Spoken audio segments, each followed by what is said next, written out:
The Midnight Repo. Look, I don't do spooky.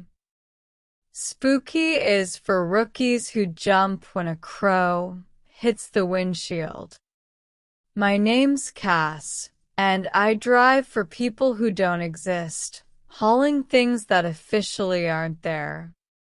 I was in a diner outside Sedona, drinking coffee that tasted like battery acid, when my phone buzzed. The manifest was short. Location: Sector 4. Item: The Edge. Deadline: sunrise. Most drivers would ask, what edge?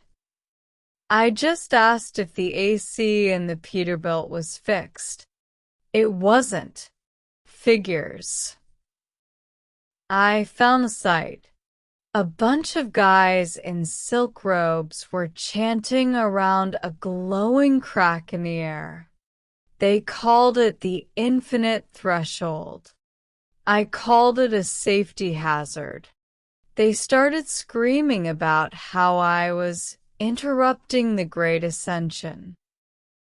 I told them I was interrupting a trespassing violation and that I had a clipboard with their names on it.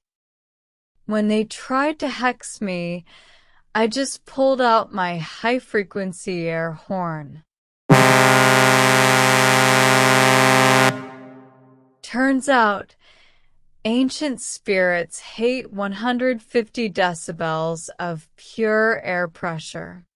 Who knew? Loading the edge was a pain. It didn't have weight, but it had attitude. As soon as I winched it into the trailer, the desert behind me started to look unfinished, like a drawing someone forgot to color in. I hopped in the cab, threw a bag of beef jerky on the passenger seat, and checked my mirrors. The road behind me was literally disappearing. If I dropped below 80, the nothing would catch up. Most people would panic. Me? I just turned up the 80s rock. Nothing kills a cosmic void like Pat Benatar. Then the edge started talking. It tried to tempt me. It promised me a life where I didn't have to pay taxes or deal with dispatchers. It showed me visions of me sitting on a throne of stars. I told it that, unless the throne had lumbar support and a heated seat, I wasn't interested. Then it tried to scare me, showed me a vision of my own death. I told it I'd already seen that 3 times this week and it needed to get some new material. The void went quiet after that. I think I hurt its feelings.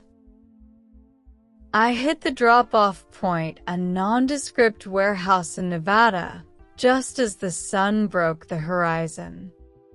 The guys in the hazmat suits took the load, looking all pale and shaky. One of them asked me how I survived, the whispers of the abyss. I told him I just ignored them. People talk too much anyway, whether they're cosmic entities or just guys at the truck stop. I got my signature, grabbed a fresh coffee, and headed back out. I've got a load of haunted toasters to move to Ohio by Thursday. Now that's a nightmare. Those things never stop popping.